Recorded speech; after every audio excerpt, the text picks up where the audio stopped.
Okay, man. So an update on the painting, or an update, generally an update, I think. Fucking idiot boy here has managed to lose his bag with the camera in, the other camera which had the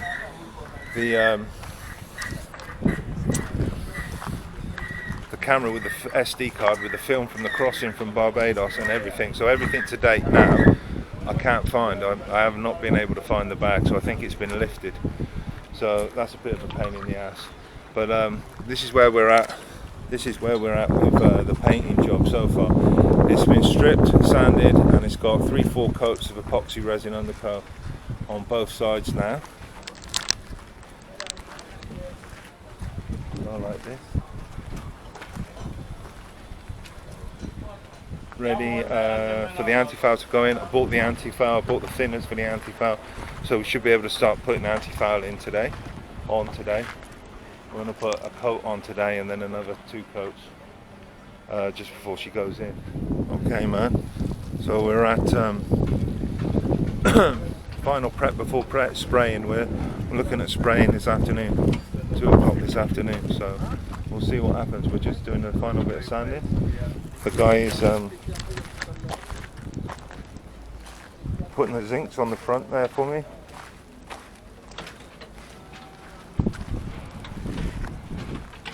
So that's all cool. So we're going to get a tarp up this afternoon and get a couple of coats of paint, 2 or 3 coats on. That'll be cool.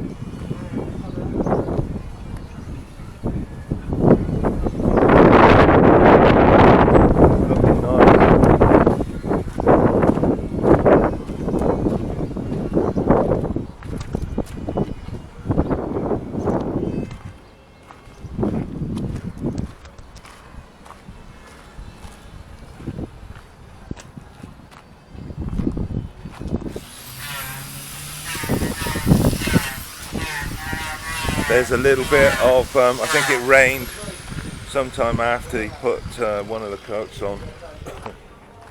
There's just a little bit of water spotting on the transom. Yeah, but we can wet and dry that out. So we can polish that out. So, but effectively not a bad job, seeing as it was done outside. The paint's on good and fit and we've got good coverage. So what we're looking at now is, there's still the engine to be finished. Andrew the mechanic's going to come around today and hopefully get that done. And we've just got to put the furniture back on, the gunnels and what have you, and then she's ready to go in the water.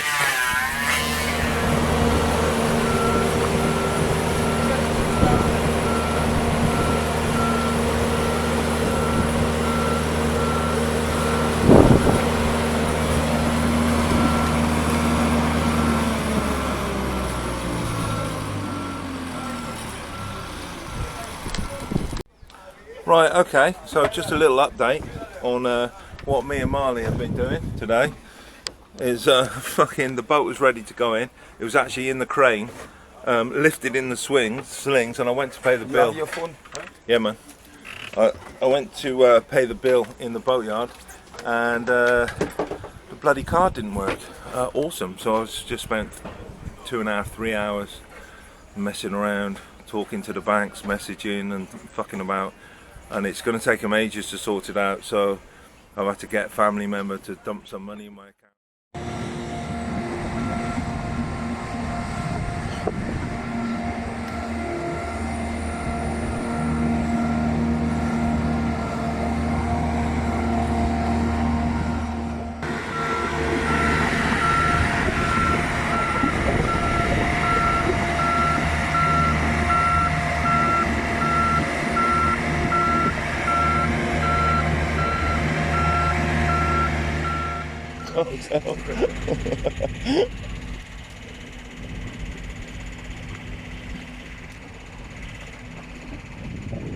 Okay, man, so we successfully launched the boat and we're just going to take her out to the anchorage and get her secure.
Is that where we're going? Yeah. Oh, Doolittle's, yeah. I see you had lunch at Doolittle's. Yeah, man, lunch at Doolittle's. Yeah, we're having lunch at Doolittle's.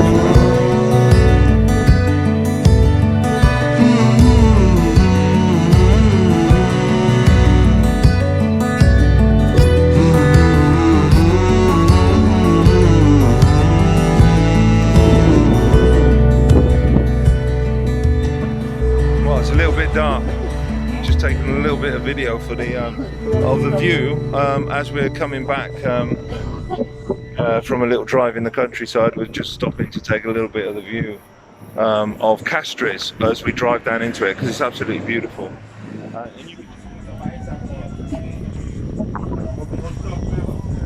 Close to the mountain, right? That's Martinique at the back there, man. You see the lights over the sea.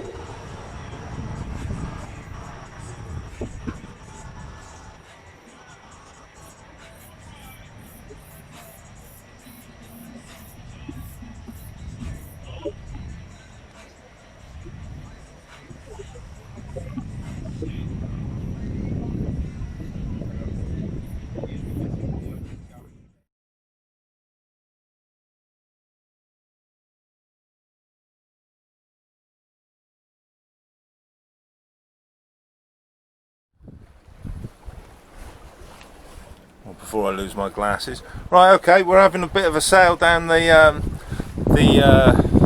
western flank of St. Lucia today, and then after that I'm going to turn around and head for Martinique, which is behind me at the moment. I just wanted to run down this side of the island. This is where all the pittons are. I've seen it from the road from the day, during the day, so but I thought I might, it seems a bit of a waste to come all the way to St. Lucia and not sail down this coast. So I'm going to spend today doing that, and then sometime today I'll either find an anchorage or just turn around and head for Martinique and arrive tomorrow.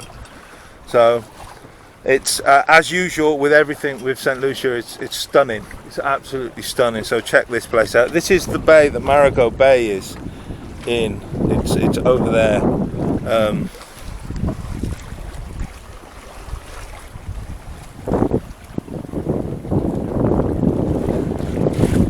Down in that direction, so I'm not going to go in there. It's a bit expensive, and I visited when we had the car. Although it's beautiful, it's stunning. Actually, I wouldn't mind going back there and anchoring there actually, and spending a few days. Right, a little tip. I did notice when I was there, it's actually expensive to stay on the moorings in Marigot Bay, which seem to be mostly empty. Although there were 4 boats, quite big ones, anchored outside on the edge of the axis, shall we say the entry channel, just so they were just anchored there, and there was plenty of room for another 3 or 4 there.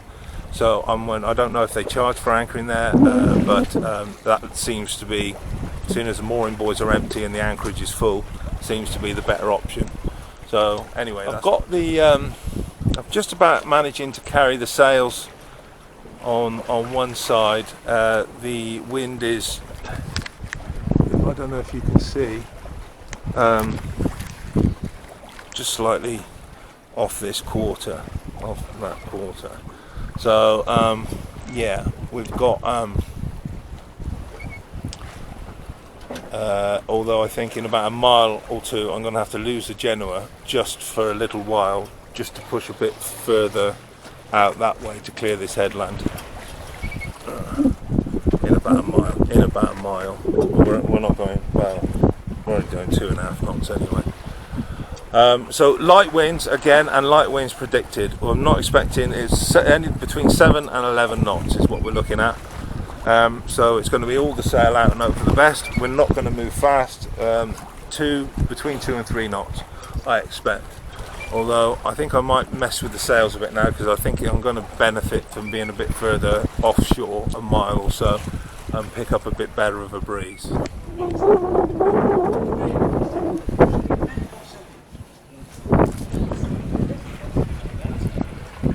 Right, as we pass each of the bays, obviously there's a depression in the land, and we cop a bit extra wind. Not a great deal, 2 or 3 knots. But I notice as we pass like this,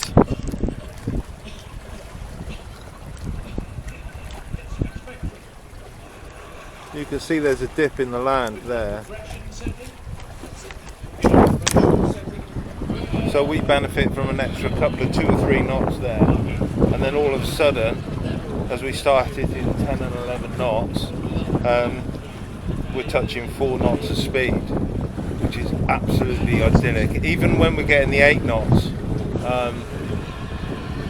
we're still moving at 3.5. 8 knots of wind, moving at 3.5. The sailing conditions are absolutely perfect. You can stand up in the cockpit. We're actually going 3.8 knots currently, and you can stand in the cockpit without holding on to anything. So, no, bloody boat that was coming in from the starboard side of me suddenly tacked and headed for Rodney Bay and came straight at me. So he tacked and came straight at me. So I was sitting there, and I've just turned the distance down on the AIS because it kept going off because of the tanker that's just gone by. And then I was just talking into the camera, and I looked, and like, fuck's sake, he's coming straight for me. So I've had to quickly undo the lashings on the tiller and move out of his way. Anyway.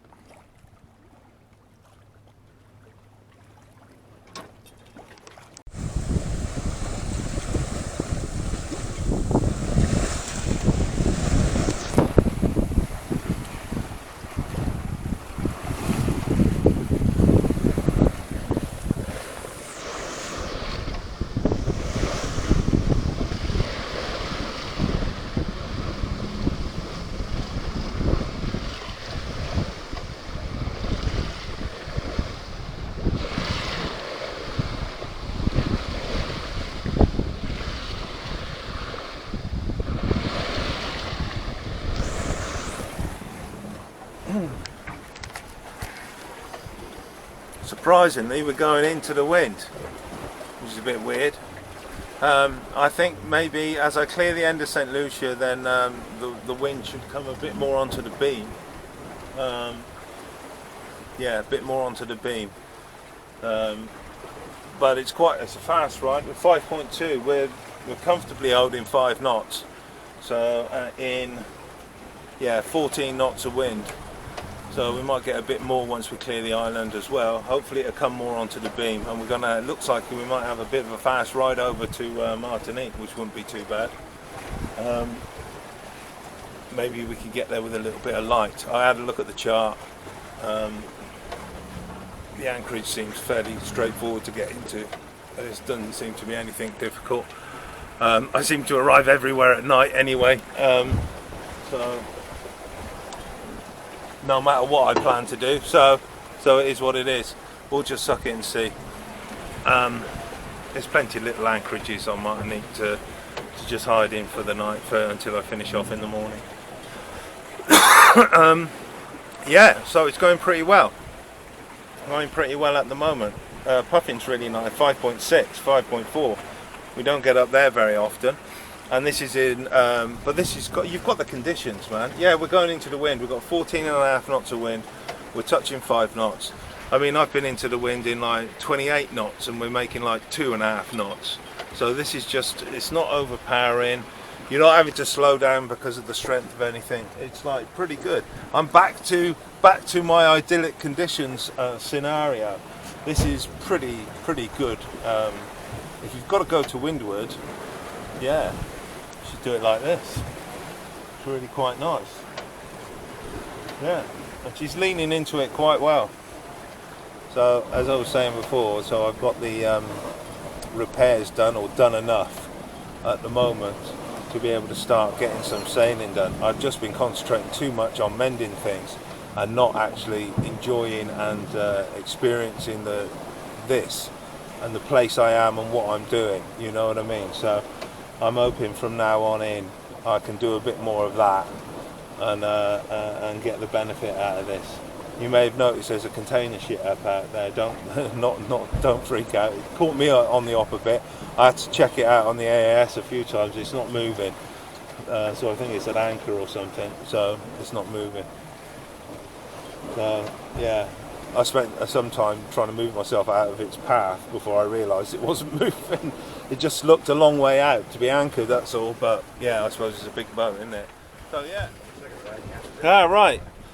Okay, so I think we're about 15 miles, less than 15 miles, maybe 13, 14 miles at the moment from the point where I turn into the anchorage. So there's another 2 miles there. But that's St. Lucia. I'm not sure if it'll show up. St. Lucia in the background there, just disappearing into the gloom, and then but we have got a reasonable shot of Martinique. I forgot what the name of the island was there. Martinique at the moment as we come up on the southern flank.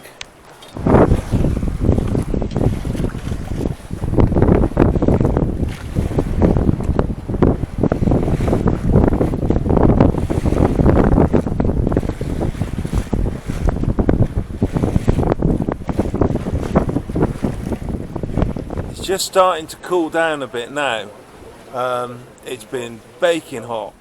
Just between the islands, the only cloud cover is on the islands, and then in between the two islands, there's basically been no cloud cover whatsoever. So it's like really hot, really hot. Now it's nice to come out into the cockpit because you get the breeze, but also you're getting baked by the sun.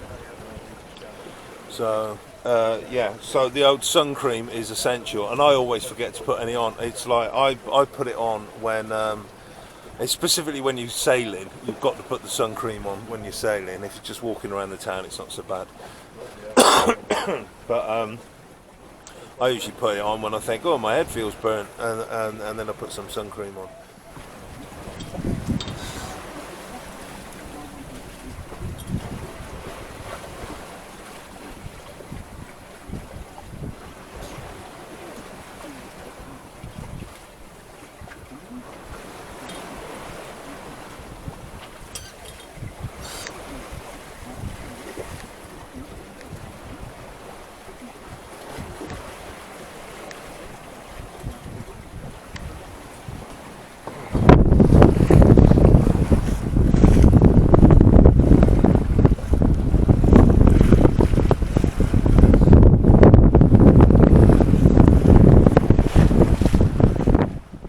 Oh, morning everybody. Good morning everybody. Right, okay. So it wasn't 8:30, 9 o'clock last night when I got in, it was 10:30. And then by the time I got the anchor down and fucking red, it was like, yeah, 11:30. I had a sausage sandwich at 11:30 and went to bed. I had it's 6:30 and there's people next door. There's a girl doing yoga. I won't be rude enough. I won't be rude enough to film her bending over on the boat. No, not even me. Right.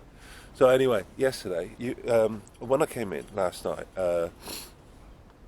the southern tip of the island, which is over there, I cleared that southern flank, the southern and then the western tip, just as the sun went down.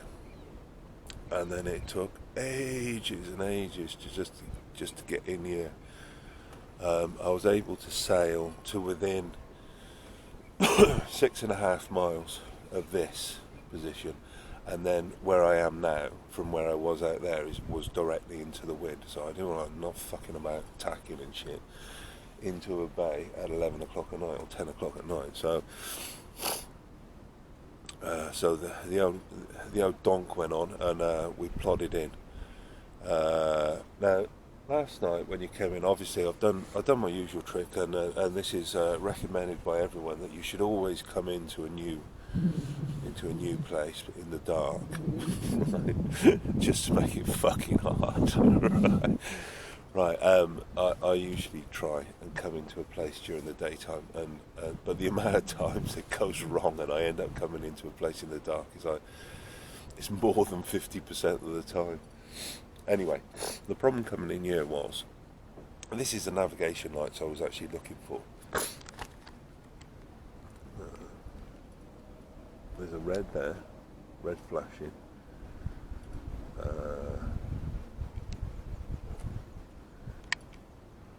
There's the red flashing. And out there a bit further, which I can't see on the camera, but it should be in the picture, is a white flashing, and then a north cardinal. So it's actually quite difficult to make out. But actually a fairly simple entrance, and at the end of the entrance, although you can't see it when you come in, you're almost like by that red light before you can make out the flashing red there.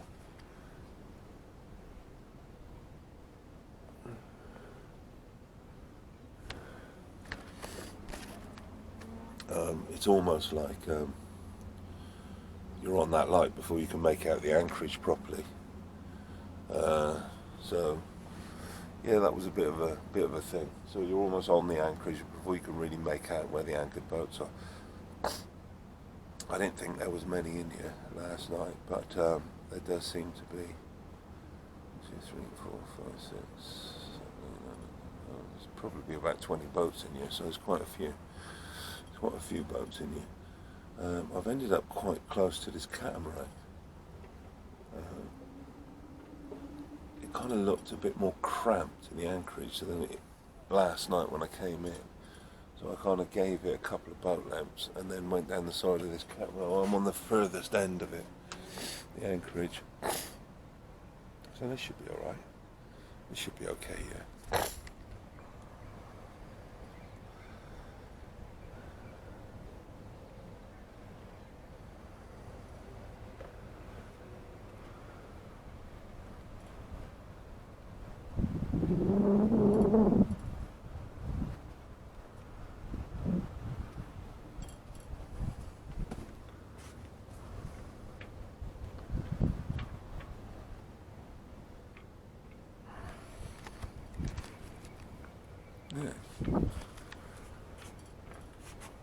Yeah, man, all very pleasant. Yeah, not bad at all. Sun's going to get up and bake in a bit. So coffee, I think coffee, dinghy, food, signing in, data. I need toilet roll. What else do I need? Not much. That's about it really. If I can come back with data, that'd be good. Signed in and data, that'd be good.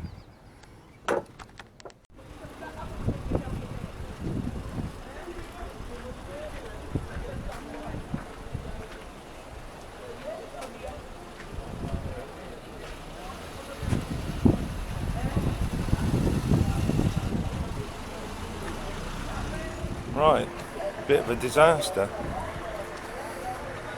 So I've arrived in Martinique, and compared to now, St. Lucia's got 2 cases of coronavirus, but it's not locked down. This place is locked down completely. It's Wednesday, mid-morning. There's barely a shop open. There's one supermarket, and you can't just go in. There's a queue up the street. They're letting them in like 2 at a time or something. So they don't have more than a certain amount of people in the shop, I guess. I don't know how effective that is. Nothing's open, and you cannot clear customs. There's nowhere open to clear customs. Oh, the pharmacy is open.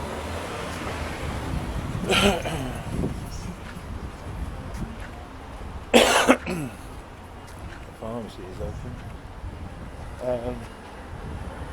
I found the shop where you could have got the data, but you can't get the data because it's closed. Every other shop is closed. You can't do anything. This is it. You're fucked. That's the end of it.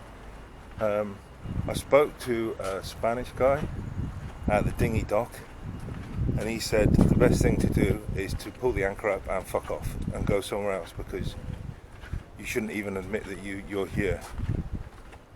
That's what he said. At this moment in time, can't get data, can't get food, can't get water, can't clear in customs. There's nothing. They put nothing in place. We got it's Martinique, so you go into the cafes, and there's a computer on the cafe, and you get a beer and you fill your details in, and that's it. They're all shut, every single one. There's nothing. There's no information to say what to do instead, or they kept one open that people could clear into under some sort of control. They just nothing. So I suppose technically, no. I suppose from a paperwork point of view, it'll look great because it'll just look like they've locked the place down and no one entered or no one left. What actually has happened by the look of it, and it continues to happen, is that people come and then they fuck off, but there's no record of them because there's no place to do it. There's nothing in place for it. France has stopped bothering to clear borders. But they will have a paperwork record saying they have barely any visitors during this period because they never recorded them. Right. So yeah, a bit weird. There's one supermarket and 2 baguette shops is what I found so far. Yeah, so I don't know, I'm going to have a think. I might have to just bug off to Dominica. Yeah, right, so a little bit of an update. I don't know quite what to make of this, actually.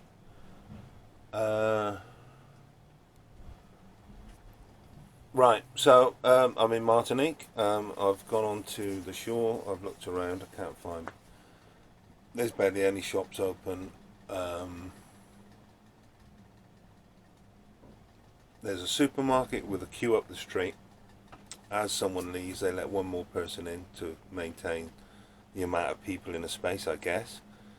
But that makes sense, actually. At least it is open and, you know, they are selling stuff. But if you want a bog roll, it's a 4-hour wait in a queue in the sun, which is a bit shit. Although, well, one side of the street it had shade on it. So that is like nuts. But you could spend a few hours getting some stuff. You'd have to have you can't just nip to the shops. You have to have a really good plan of what you want to do. I might do that tomorrow. No, I don't think I will. What I'm going to do is, well, what I'm leaning towards is staying here today, staying here tonight, resting up. Yesterday was a long day and quite tiring, and it was super hot yesterday, very hot yesterday. I kind of didn't realise how hot it was yesterday, but it's the same today. It is currently hitting 34.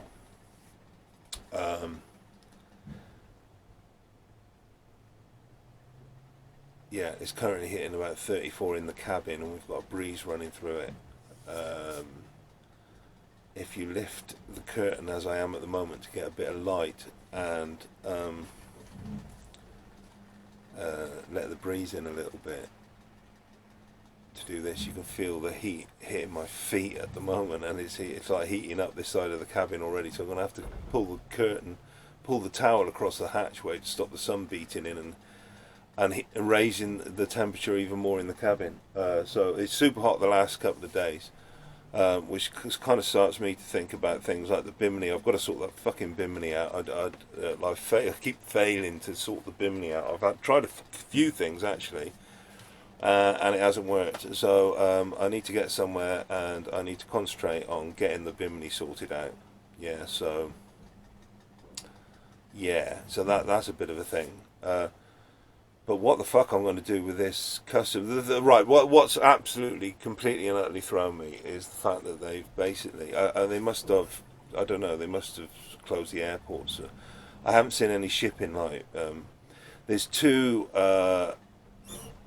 I didn't think much of it yesterday, but there's two passenger ships, cruise ships, and they're not in. They're hanging around outside, so they're not being allowed to dock currently. Whether that's because they've got cases on board, or just that's just generally they're not being allowed to dock, I don't know. I spoke to two cruising couples who were kind of cruising together. They were both bugging out. They were both bugging out today. They were getting out here. I spoke to a Spanish guy who's been here since December, and he said the best thing is to bug out as well. He's like staying put, but like you're fucked. You can't do anything. You couldn't hire a car. You can't do any. There's loads of ferry trips to all the islands and things like that, and I actually walked by them and thought, oh, that'd be a good idea. Safe taking the boat down there. You can do it in a day. Run around and do the touristy thing on the little ferry boat. That would be quite good. But actually, none of them are running. You can't buy a SIM card because all the phone shops are shut, so you can't get any internet. Like I said, there was two baguette shops, a supermarket, and a tobacconist's, and that's the only shops there are open. There is a tap in the park that I have seen two sets of cruisers use to fill up their water containers, and it's rather strangely a tap that comes straight out the side of a tree. But yeah, so that seems to be drinkable water. I mean, I could test it a bit, but then if necessary I could use the water and I could boil drinking. But it looks like other people are using it, and basically you can tell if it's chlorinated water. I know it's a French island, so I expect the tap water is drinkable. So that should be okay. So I can get water. That's basically it. I can get water, and I can't do anything else. And I can't even clear into the country. It's Martinique, so usually you go to or my understanding is you go to the one of the cafes on the front there, and I'm not sure which one it is or whether there's a few of them. And there's computers in them. You buy a beer and you sit down, you put your details in, and that's you cleared in. But they're all shut. There's no sign to say when they open, and there's no information that I can see in French or English. There's loads of signs up, and I've kind of had a look at them, and I can't see anything there relating to what you should do or where you should go, information to clear in, or any advice at all. And before I set off from St. Lucia, the day before and the morning that I set off, I got on the internet and googled Martinique, and I didn't see anything that said about restrictions or information that said, don't come, or when you do come, do this. Nothing at all. So there doesn't seem to be. So effectively, they've probably closed the airports. They don't seem to be allowing any cruise ships in. The small yachts, well, they're still coming and going, aren't they? But if you rock up, you can't clear in.